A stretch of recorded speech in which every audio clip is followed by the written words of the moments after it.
아니, 내가 무슨 낭비를 했다고 통장에 돈이 이렇게 없을 수가 있지? 이런 말 한 번쯤 해보신 적 있으실 겁니다. 특별히 사치한 것도 없고 매일 검소하게 살았다고 생각했는데 막상 통장을 열어보면 잔고는 바닥을 보이고 고지서는 쌓여가고 다음 달 병원비 걱정이 슬며시 밀려옵니다. 예전 같으면 괜찮았어요. 월급날이 있었고 명절엔 상여금도 나오고 혹시 돈이 모자라도 다음 달엔 좀 나아지겠지 하는 기대가 있었죠. 그런데 은퇴하고 나면 상황이 완전히 달라집니다. 돈이 들어올 곳은 딱 정해져 있고 그나마도 많지 않죠. 반면에 나갈 곳은 생각보다 많습니다.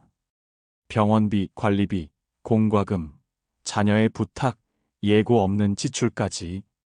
하루하루는 별것 없어 보이는데 몇 달 지나면 통장이 얇아지는 속도에 스스로도 놀라게 됩니다. 문제는 이게 아주 서서히 정말 모르게 진행된다는 겁니다. 대부분의 어르신들께 여쭤보면 이렇게 말씀하십니다. 내가 언제 뭘 그렇게 썼는지 모르겠어. 맞는 말입니다. 정말 돈을 펑펑 쓴 것도 아니고 남들보다 더 특별한 소비를 한 것도 아닌데 어느 순간 불안해진 거예요. 그런데 가만히 들여다보면 공통점이 있습니다. 바로 아무 생각 없이 흘러간 지출들입니다. 남들도 다 하니까 괜찮겠지. 내가 이 나이에 이 정도는 써야지. 그래도 자식인데, 그래도 친구인데, 그런 마음으로 나갔던 돈들이 하나하나 쌓여서 지금의 불안을 만든 거예요. 더 안타까운 건요, 그 지출이 그때는 하나도 불편하지 않았다는 겁니다. 심지어 어떤 건 기분이 좋아지기까지 했고, 어떤 건 자식이 잘 되길 바라는 마음에서 기꺼이 내놓은 돈이었고, 어떤 건 이제 나도 좀 즐겨야지 싶은 위로의 소비였어요. 하지만 그 결과가 지금의 불안이라면 우리는 그 선택을 다시 돌아봐야 하지 않을까요? 예를 하나 들어볼게요. 한 어르신은 70세가 넘도록 혼자서 자식 하나를 키우며 시장에서 장사를 하셨어요. 손에 물말을 날 없이 일하셨고 그렇게 어렵게 모은 돈으로 작은 아파트도 장만하고 적금도 조금씩 들어두셨죠. 그런데 어느 날 아들이 결혼한다며 전세금이 부족하다고 했고 그 말을 듣자마자 모아둔 돈을 내주셨답니다. 그래, 내 아들인데 그 정도는 내가 해줘야지. 손주가 태어나자 육아비도 도와주셨고 나중엔 사업자금까지 보태달라 하니까 집을 담보로 대출을 받기까지 하셨어요. 결과요? 아들은 사업에 실패하고 연락이 끊겼고 어르신은 매달 연금 80만 원으로 생활하시면서 그중 30만 원은 대출이자로 나가고 계십니다. 내가 자식 도우려고 했던 것뿐인데 왜 내 노후는 이렇게 힘들까? 그분의 말씀은 너무도 조용하고 깊은 회한이 느껴졌습니다. 이런 이야기, 그분만의 일이 아니에요. 너무나 많은 어르신들이 겪고 있습니다. 그리고 그 시작은 다들 이 정도는 괜찮겠지였어요. 또 한 부분은 은퇴 직후 이제 우리도 좀 즐기자는 마음으로 1년 동안 해외여행을 4번이나 다녀오셨어요. 퇴직금도 있고 연금도 있으니 괜찮겠지 싶었죠. 그런데 2년 뒤 통장에 남은 돈이 거의 사라졌고 지금은 둘 다 마트에서 아르바이트를 하며 생활을 이어가고 계십니다. 여행 다닐 땐 참 좋았는데 지금은 그 돈이 아까워요. 그 말씀이 얼마나 마음을 아프게 하던지요. 또 어떤 어르신은 TV에서 본 건강기기를 300만 원 주고 구입하셨어요. 무릎에 좋다고 해서 큰맘 먹고 산 건데 며칠 써보고선 그냥 구석에 먼지만 쌓여가고 있답니다. 고객센터는 전화도 안 받고요. 이렇게 나도 모르게 흘러간 지출들이 지금의 노후를 어렵게 만들고 있습니다. 그런데 중요한 건 지금이라도 늦지 않았다는 겁니다.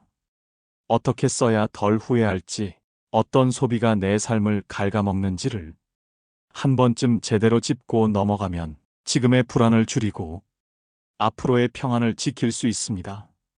오늘 이야기에서는요, 이렇게 무심코 흘러가는 지출들 중에서도 특히 노후를 갉아먹는 5가지 대표적인 유형에 대해 함께 짚어보려 합니다. 어쩌면 보시다가 이거 내 얘기인데 하고 고개를 끄덕이실지도 모르겠습니다. 지금 이 영상을 보고 계신 당신, 혹시 이런 생각 해보신 적 없으세요? 희한하네, 난 진짜 막 쓰지도 않았는데 왜 이렇게 돈이 없어지지? 그 질문, 오늘 함께 풀어봅시다. 조금만 다르게 선택해도, 조금만 미리 알아두어도 노후의 풍경은 전혀 달라질 수 있습니다. 시작하기 전 구독과 좋아요 한번 눌러주시면 이런 이야기 계속해서 정성껏 전해드릴 수 있는 큰 힘이 됩니다. 그럼 이제 실제 어르신들의 사례와 함께 노후를 무너뜨리는 대표적인 지출 5가지 하나씩 짚어보겠습니다.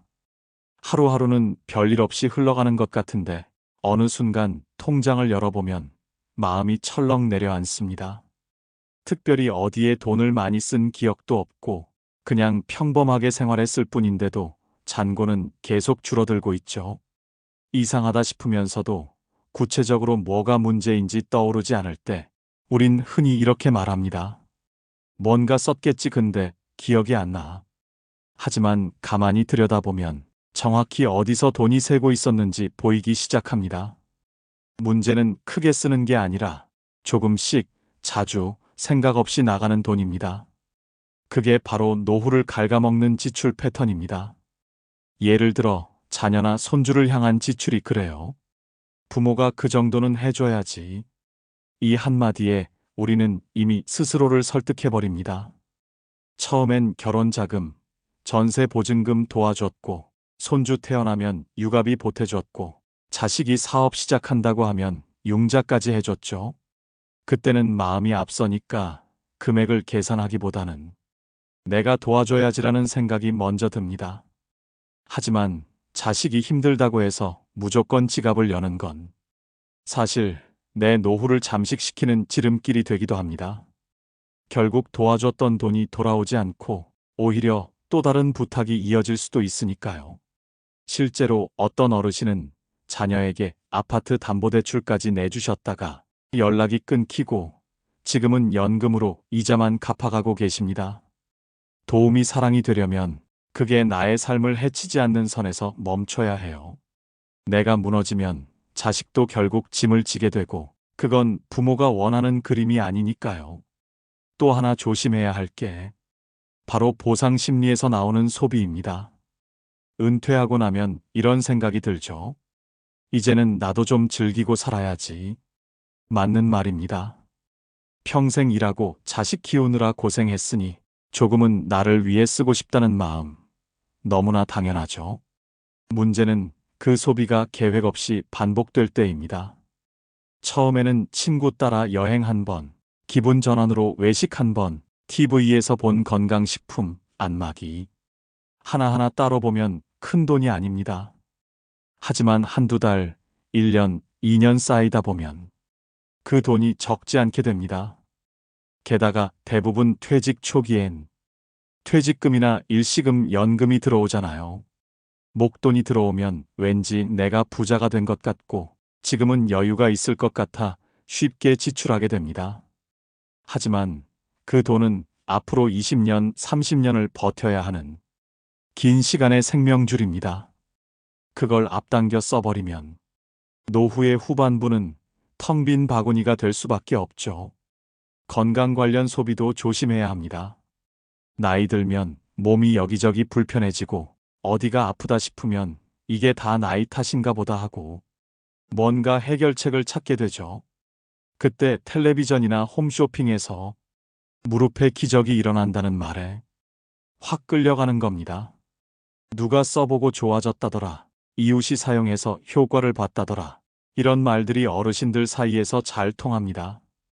그런데 대부분의 건강 제품은 과학적 근거나 의학적 인증이 없는 경우가 많고 비싸기만 할 뿐 실질적인 효과는 기대하기 어렵습니다. 어떤 분은 300만 원짜리 건강기기를 사셨는데 며칠 써보고선 쓰지도 않게 되셨다고 하더라고요. 고객센터는 연락도 안 되고 제품은 구석에서 먼지만 쌓이고 있고요. 건강을 지키고 싶은 마음은 누구나 같지만 그 마음이 지나치면 오히려 경제적 스트레스와 실망만 안고 가게 됩니다. 병원에서 의사와 상담하고 필요한 치료만 정기적으로 받는 게 가장 경제적이고 안전한 길입니다. 또 우리가 자주 간과하는 부분이 유휴 부동산과 유지 비용입니다. 시골에 남겨둔 땅, 비어있는 상가, 혼자 살기엔 너무 큰 아파트, 이런 것들이 생각보다 큰 부담을 줍니다. 매년 나가는 재산세, 관리비, 공실 상태의 임대료 손실까지 실제로는 돈이 들어오지도 않는데 계속해서 돈이 빠져나가고 있는 거예요. 게다가 그 자산을 아깝다는 이유로 그냥 두면 결국 유지비만 나가고 실속은 없는 겁니다. 지금 당장 현금화할 수 없는 자산은 노후 대비 자금으로 기능하지 못합니다. 필요하지 않은 부동산은 과감히 정리하고 그 돈을 안정적인 현금 흐름 자산으로 바꾸는 것이 노후를 위한 현실적인 방법입니다. 마지막으로 꼭 짚고 넘어가야 할 소비 패턴은 보증이나 대출을 통한 타인 지원입니다. 가까운 사람일수록 도와주고 싶다는 마음이 크지만 그 마음이 법적 책임을 동반하게 된다는 점을 절대로 잊어선 안 됩니다. 친구가 잠깐 급하다니까, 조카가 사업을 시작한다는데, 이런 말에 덜컥 이름을 올렸다가 나중에 그 친구, 그 조카가 연락도 안 되면 남은 건 빚과 고통뿐입니다. 실제로 친구 사업을 보증 섰다가 4천만 원 빚을 떠안고 집까지 팔고 월세로 내려온 어르신 이야기도 있습니다. 그 친구는 연락도 끊겼다고 하더라고요. 돈은 사이를 멀어지게도 만들고 나의 삶을 무너뜨릴 수도 있는 만큼 아무리 가까운 사이라도 지출에 있어서는 선 긋기가 필요합니다. 사랑도 중요하고 정도 중요하지만 내 삶의 안전을 해치는 선택이라면 그건 미련이지 미덕이 아닙니다. 이제는 이렇게 물어봐야 할 때입니다. 이 소비가 정말 나를 위한 건가?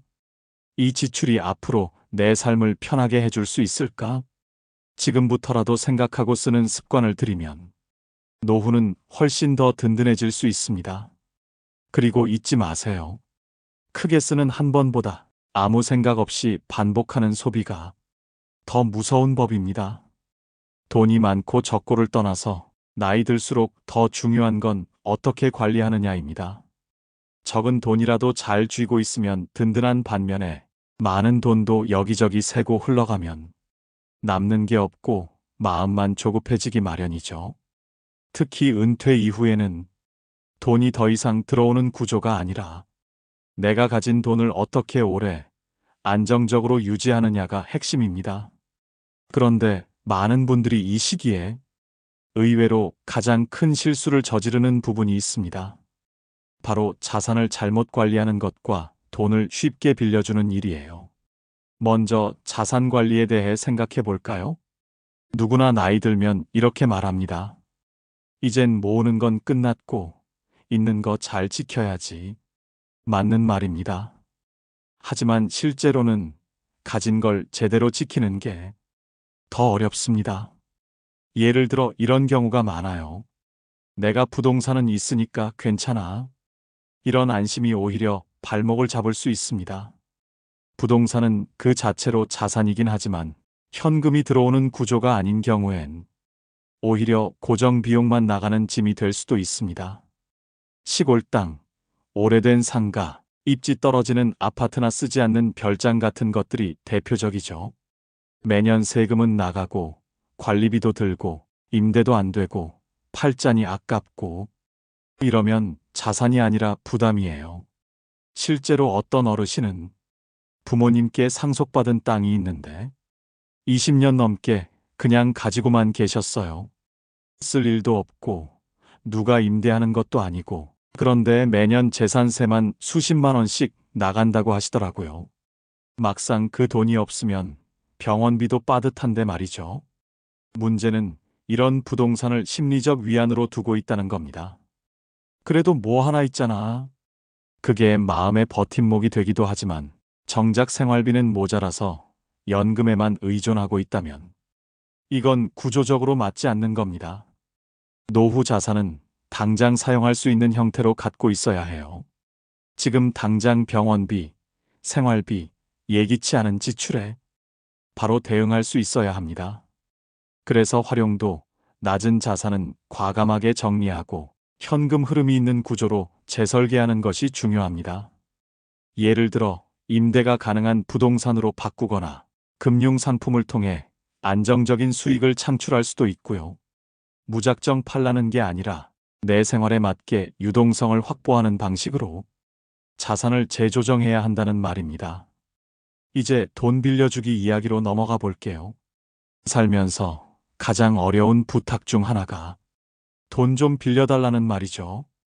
부탁하는 사람도 어렵겠지만 사실 거절하는 사람도 엄청 힘듭니다.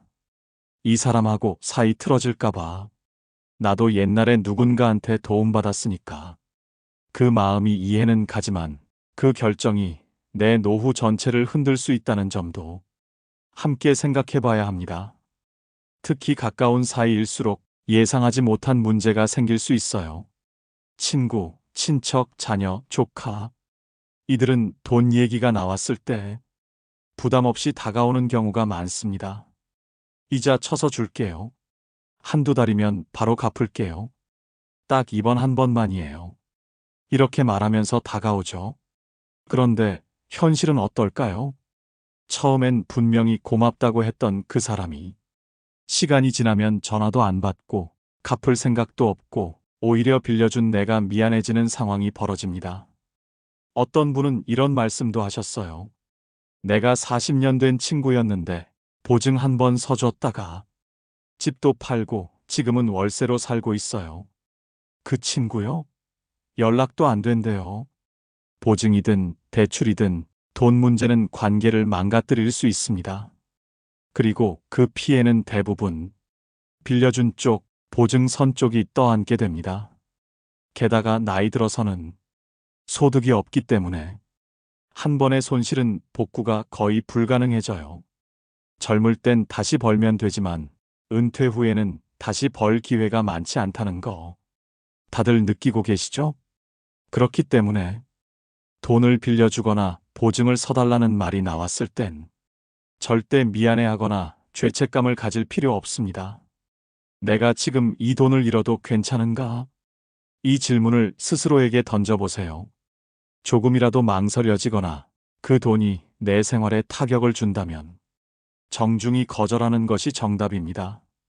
정말 가까운 사이라면 내가 거절해도 이해할 수 있는 사이여야 합니다. 그게 아니라면 그 관계는 어차피 오래가지 못할 겁니다. 노후의 돈은 단순한 자산이 아닙니다. 그건 삶의 기반이고 건강과 평안을 지키는 최소한의 안전망이에요. 지금 가진 돈을 어디에 두고 어떻게 나누고 무엇에 쓰고 누구에게는 선을 그을지 이 결정 하나하나가 앞으로 10년, 20년 내 삶의 질을 완전히 바꿉니다. 마음은 주고 싶어도 지갑은 신중하게 여는 법. 지혜로운 노후는 그 한 걸음부터 시작됩니다. 가끔은 이런 생각이 들 때가 있습니다. 이미 늦은 건 아닐까? 지금 와서 뭘 바꾼다고 뭐가 달라지겠어? 하지만요, 그런 생각이 드는 순간부터 사실은 바꿀 수 있는 타이밍이 온 거예요. 아직도 내가 생각하고 고민하고 있다는 것 자체가 이미 삶을 더 나아지게 하려는 움직임이거든요. 노후라는 건요, 한순간에 확 무너지는 경우도 있지만 대부분은 조금씩 아주 천천히 내가 모르는 사이에 흔들리기 시작합니다. 오늘 하루 쓴 커피가 자식에게 아무 말 없이 해준 송금, 확신 없이 구입한 건강기기, 팔지도 못하고 끌어안고 있는 빈 건물, 그리고 친구의 부탁에 덜컥 서준 보증. 그때그때는 아무렇지 않았지만 그런 선택들이 쌓이고 또 쌓이면 어느 날 갑자기 무게가 되어 내 삶을 짓누르게 되는 거죠. 하지만 반대로 생각해 보세요. 그렇게 작은 선택 하나하나가 미래를 바꿔버릴 수 있다면, 지금부터라도 조금 다른 선택을 한다면 그 방향도 얼마든지 좋은 쪽으로 바뀔 수 있는 거잖아요. 내가 자식에게 주는 돈, 한 번은 더 생각해 보는 거예요. 이게 정말 필요한 걸까? 이걸 내가 지금 해줘도 내 생활은 괜찮을까? 그래서 멈출 수 있다면 그건 절대 인색한 게 아닙니다. 그건 자립의 기회를 주는 사랑이고 내 삶을 지키는 용기입니다. 비슷하게 내가 건강을 위해 쓰는 돈도 광고에서 본 것이 아니라 내 몸에 진짜 필요한 것인지를 먼저 따져보는 겁니다. 병원 진료를 먼저 받고 의사의 말을 듣고 정보를 찾아보고 결정하는 습관, 그게 나를 더 건강하게 만들고 경제적으로도 지켜주는 길이에요. 그리고 그동안 손대지 않았던 내 부동산, 내 재산 목록도 한번 쫙 정리해 보는 거예요. 정말 지금도 내게 도움이 되는 자산인지 아니면 이름만 자산이지 사실은 나가는 돈만 많은 짐이 된 건 아닌지, 만약 그렇다면 과감히 정리하고 그걸 나를 위한 현금 흐름으로 바꿔주는 것도 지혜로운 선택입니다. 더불어 친구나 친척이 돈 얘기를 꺼낼 때, 부탁을 받을 때 미안하지만 지금은 힘들다고 말할 수 있는 용기를 가지는 것도 중요해요. 이건 내 노후를 지키는 굳건한 울타리입니다. 좋은 사람 관계는 돈을 빌려줬을 때가 아니라 거절해도 서로를 이해할 수 있을 때 유지되는 거잖아요. 가장 중요한 건요, 이 모든 변화가 큰 결단에서 시작되는 게 아니라는 겁니다. 지금 바로 할 수 있는 아주 작은 행동 하나에서 시작돼요. 가계부를 써보는 것도 좋고, 한 달 지출 내역을 점검해 보는 것도 좋고, 내가 지금 보유한 자산이 어떤 구조인지 한번 정리해 보는 것도 정말 큰 도움이 됩니다. 그렇게 한 걸음 한 걸음 나아가다 보면 지금은 막막하던 마음도 조금씩 평안해지기 시작할 거예요.